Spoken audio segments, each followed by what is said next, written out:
Hi friends, എല്ലാവർക്കും നമസ്കാരം. അപ്പോൾ ഇപ്രാവശ്യം ഓണൊക്കെ ആയിട്ട് നമുക്ക് പാലട മിക്സ് വെച്ചിട്ട് വളരെ എളുപ്പത്തിൽ പാലട എങ്ങനെയാണ് ഉണ്ടാക്കുന്നത് കണ്ടുനോക്കാം. നല്ല ടേസ്റ്റിലാണ് ഈ പാലട ഉണ്ടാക്കിയിരിക്കുന്നത് കേട്ടോ. ഇത് ഏതാണ്ട് ഒരു 8 പേർക്കൊക്കെ കഴിക്കാനുള്ള പാലട ഉണ്ട്. ഒരു പാക്കറ്റ് മിക്സ് കൊണ്ടാണ് അപ്പോൾ ഞാനിത് ഉണ്ടാക്കി കാണിക്കുന്നത് കേട്ടോ.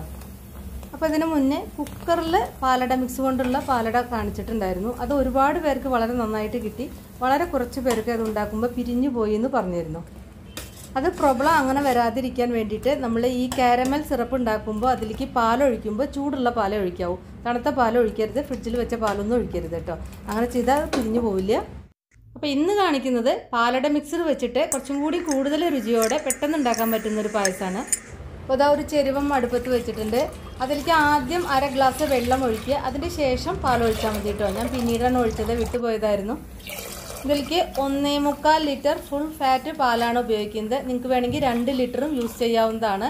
എപ്പോഴും പായസത്തിന് ഫുൾ ഫാറ്റ് പാലാണ് എപ്പോഴും കൂടുതൽ ടേസ്റ്റ് ഉണ്ടായിരിക്കുക കേട്ടോ. ഫുൾ ക്രീം മിൽക്ക് പറഞ്ഞാൽ ആ ഓറഞ്ച് കളറുള്ള പാക്കറ്റായിരിക്കും.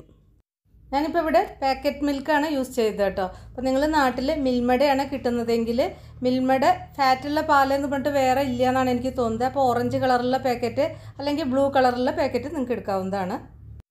ഇനി ഇത് നന്നായിട്ടൊന്ന് തിള വരുമ്പോൾ ഇതിലേക്ക് ഈ മിക്സ് ചേർക്കാം. 200 ഗ്രാമാണ് കേട്ടോ ഈ മിക്സ്. ഞാനിപ്പോൾ എടുത്തത് ബ്രാഹ്മിൺസിൻ്റെയാണ്, എനിക്ക് അതാണ് കിട്ടിയത്. അപ്പോൾ അതാണ് ഇപ്പോൾ ഞാൻ ചേർക്കുന്നത്. നിങ്ങൾ ഏതാണ് നിങ്ങൾക്ക് കിട്ടുന്നതെങ്കിൽ അത് ഉപയോഗിക്കാവുന്നതാണ് കേട്ടോ. അപ്പോൾ അത് ഇതിലേക്ക് തിള വന്നതിൻ്റെ ശേഷം മാത്രമാണ് ഇതിലേക്ക് ചേർക്കാവൂ. എന്നിട്ട് നന്നായിട്ട് മിക്സ് ചെയ്യുക. അതിന്ന് ഞാൻ ആ അണ്ടിപ്പരിപ്പ് ഇങ്ങോട്ട് മാറ്റിയിട്ടുണ്ട്. അണ്ടിപ്പരിപ്പ് ഞാൻ ഇതിലേക്ക് ചേർക്കുന്നില്ല. നിങ്ങൾക്ക് വേണമെങ്കിൽ അണ്ടിപ്പരിപ്പ് ഇതിൻ്റെ കൂടെ ചേർക്കാവുന്നതാണ് കേട്ടോ. സാധാരണ പാലടയിൽ അണ്ടിപ്പരിപ്പ് ഉണ്ടാവാറില്ലല്ലോ, ഞാനത് കാരണം ചേർത്തിട്ടില്ല. ഇനി പാലട മിക്സ് ചേർത്തതിൻ്റെ ശേഷം ഫ്ലെയിം ഒന്ന് കൂട്ടി വയ്ക്കുക. ഇത് നന്നായിട്ടൊന്ന് തിള വരട്ടെ. ഞാൻ ഈ സമയത്താണ് ഇതിലേക്ക് 1/2 ഗ്ലാസ് വെള്ളം ഒഴിച്ചത്. ആദ്യം ഒഴിക്കാൻ മറന്നു പോയതാണ് കേട്ടോ. അപ്പോൾ നിങ്ങൾ ആദ്യം പാത്രത്തിൽ വെള്ളം ഒഴിച്ചതിൻ്റെ ശേഷം പാലൊഴിച്ചാൽ മതി. ഇനി ശ്രദ്ധിക്കുക, നന്നായിട്ട് തിള വന്നതിൻ്റെ ശേഷം ലോ ഫ്ലെയിമിൻ്റെയും മീഡിയം ഫ്ലെയിമിൻ്റെയും ഇടയിൽ വെക്കണം കേട്ടോ. മീഡിയം ഫ്ലെയിമിനേക്കാൾ കുറച്ച് കുറവായിട്ട്, എന്നാൽ ലോ ഫ്ലെയിം ആവാനും പാടില്ല. ആ ഒരു രീതിയിൽ വെച്ചിട്ട് ഇത് തിളപ്പിക്കുക.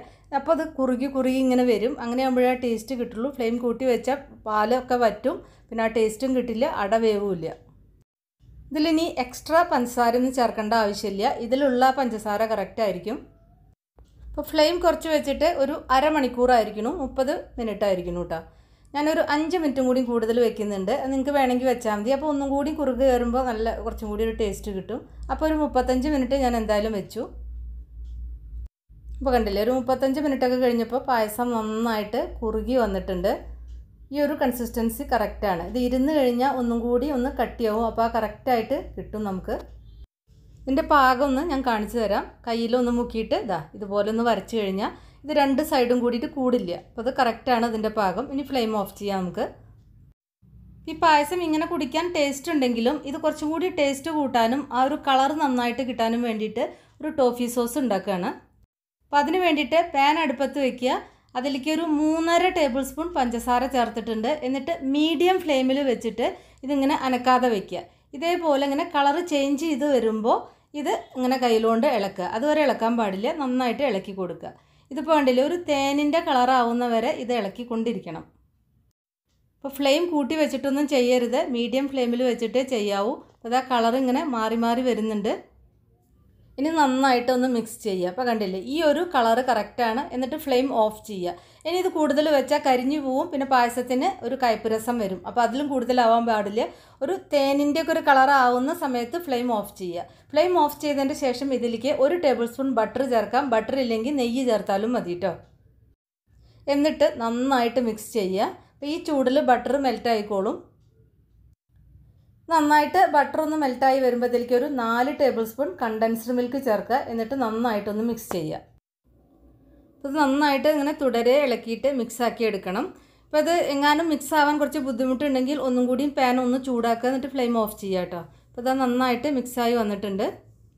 ഇനി പായസം അടുപ്പത്ത് വെച്ച് ഒന്ന് ഫ്ലെയിം ഓൺ ചെയ്യുക. എന്നിട്ട് അതിലേക്ക് ഈ ടോഫി സോസ് ഇതിലേക്ക് ചേർക്കുക. ടോഫി സോസ് ചേർത്തിട്ട് കുറച്ച് പായസം ഈ പാനിലേക്ക് വീണ്ടും ഒഴിച്ചിട്ട് ആ ടോഫി സോസൊക്കെ ബാക്കിയുള്ളതൊക്കെ ഒന്ന് നന്നായിട്ട് മിക്സ് ചെയ്തിട്ട് തിരിച്ച് ഇതിലേക്ക് തന്നെ ഒഴിക്കുക കേട്ടോ. എന്നിട്ട് 1 മിനിറ്റ് നന്നായിട്ടൊന്ന് തിളപ്പിക്കുക. ഇത് നന്നായിട്ടൊന്ന് ഇതിലേക്കൊന്ന് പിടിക്കണം. അതിന് വേണ്ടിയിട്ട് 1-2 മിനിറ്റ് നന്നായിട്ടൊന്ന് തിളപ്പിക്കുക. അപ്പോൾ കണ്ടില്ലേ, ഒരു 2 മിനിറ്റ് ഞാൻ നന്നായിട്ട് തിളപ്പിച്ചിട്ടുണ്ട്. എന്നിട്ട് ഫ്ലെയിം ഓഫ് ചെയ്യുക. അത്രയേ വേണ്ടൂ. കണ്ടില്ലേ, ആ കളറൊക്കെ മാറി പിന്നെ ഇതിൻ്റെ ആ ഫ്ലേവറൊക്കെ പായസത്തിലേക്ക് നന്നായിട്ട് പിടിച്ചു. അങ്ങനെ തിളപ്പിക്കുമ്പോൾ നല്ല ടേസ്റ്റാണ് കേട്ടോ അത്. ഇനി ഫ്ലെയിം ഓഫ് ചെയ്യാം. ഇത് എപ്പോഴും കുറച്ച് നേരം ഇരുന്ന് കഴിഞ്ഞാൽ ഫ്ലെയിം ഓഫ് ചെയ്തിട്ട് കുറച്ച് നേരം വെച്ച് കഴിഞ്ഞാൽ കേട്ടോ അതിന് ടേസ്റ്റ് നല്ല ടേസ്റ്റാണിത്. ഒരു 2-3 മണിക്കൂറൊക്കെ കഴിയുമ്പോഴേക്കും ഇതിന് കുറച്ചും കൂടി ടേസ്റ്റ് കൂടും കേട്ടോ. ഇനി അവസാനം ഇതിലേക്ക് 1 ടീസ്പൂൺ നെയ്യാണ് ഒഴിക്കുന്നത്. എന്നിട്ട് അടച്ചു വയ്ക്കുക. എപ്പോഴും പായസമൊക്കെ ഉണ്ടാക്കി കഴിഞ്ഞാൽ ഉണ്ടാക്കി ഉടനെ തന്നെ എടുത്ത് കുടിക്കരുത്. ഇതൊന്ന് പാത്രഭാഗം വരാനുണ്ട്. അപ്പോൾ കുറച്ച് നേരം ഒന്ന് വെക്കണം. അപ്പോഴാണ് അതിന് ടേസ്റ്റ് ഉണ്ടാവുള്ളൂ കേട്ടോ. അപ്പോൾ നിങ്ങളെല്ലാവരും ഉണ്ടാക്കി നോക്കിയിട്ട് ഫീഡ്ബാക്കൊക്കെ അറിയിക്കുക. അതുപോലെ തന്നെ ഇഷ്ടപ്പെട്ടാൽ ലൈക്ക് ചെയ്യാനും ഷെയർ ചെയ്യാനും കമൻറ്റ് ചെയ്യാനൊന്നും മറക്കണ്ട. അതുപോലെ തന്നെ സബ്സ്ക്രൈബ് ചെയ്യാനും ഫോളോ ചെയ്യാനൊന്നും മറക്കണ്ട കേട്ടോ. അപ്പോൾ നമുക്ക് വേറെ ഈസി റെസിപ്പിയായി വീണ്ടും കാണാം. താങ്ക്